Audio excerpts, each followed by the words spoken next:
Supreme court का आदेश, सहारा group को property बेचकर निवेशकों का पैसा लौटाने के निर्देश। सुप्रीम कोर्ट ने सहारा ग्रुप को एक बार फिर कड़ी फटकार लगाई है और निर्देश दिया कि वे अपनी संपत्तियों को बेचकर निवेशकों का पैसा जल्द से जल्द लौटाए। यह निर्णय सुप्रीम कोर्ट की 3 जजों की पीठ, जिसमें जस्टिस संजीव खन्ना, MM सुंदरेश और बेला M त्रिवेदी शामिल है, उसने सुनवाई के दौरान लिया।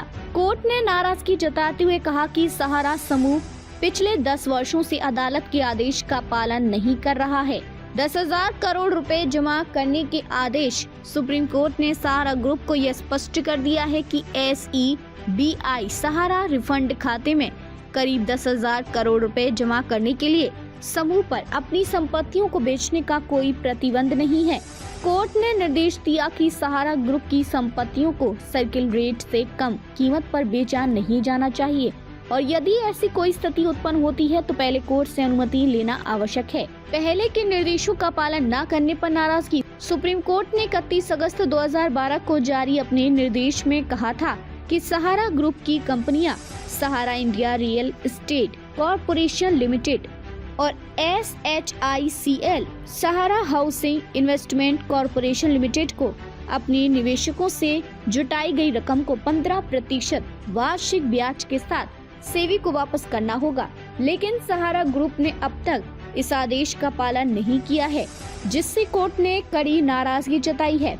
निवेशकों को पैसा लौटाने की उम्मीद। इस फैसले से उन लाखों निवेशकों को उम्मीद की किरण नजर आ रही है जिनके पैसे सहारा इंडिया की विभिन्न सेविंग स्कीम्स में फंसे हुए हैं। सहारा ग्रुप की 4 कोऑपरेटिव सोसाइटीज में करीब 3 करोड़ निवेशकों ने अपनी गाड़ी कमाई ज्यादा की थी। इनमें Sahara credit cooperative society limited, Saharayan universal multipurpose society limited, Humara India credit cooperative society limited और stars multipurpose cooperative society limited शामिल है। निवेशकों की परेशानियां। इन चारों कोऑपरेटिव सोसाइटीज में सबसे ज्यादा निवेशक बिहार, झारखंड, उत्तर प्रदेश और मध्य प्रदेश से हैं।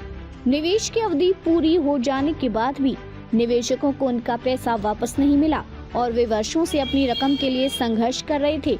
सुप्रीम कोर्ट के इस नए निर्देश से अब निवेशकों को अपने पैसे वापस मिलने की उम्मीद जगी है। आगे की प्रक्रिया।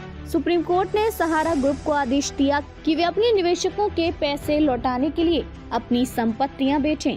कोर्ट ने यह भी कहा कि रीपेमेंट की प्रक्रिया सदस्यता राशि डिपॉजिट होने की तारीख से 3 महीने के भीतर पूरी करनी होगी। कोर्ट की सख्ती के चलते सहारा ग्रुप के लिए अब निवेशकों का पैसा लौटाना अनिवार्य हो गया है और इसमें किसी प्रकार की देरी या टाल मटोल बर्दाश्त नहीं की जाएगी। इस प्रकार सुप्रीम कोर्ट के इस फैसले ने उन लाखों निवेशकों को राहत की उम्मीद दी है जिन्होंने सहारा इंडिया की विभिन्न स्कीम्स में अपना पैसा लगाया था और वर्षों से उसकी वापसी का इंतजार कर रहे थे।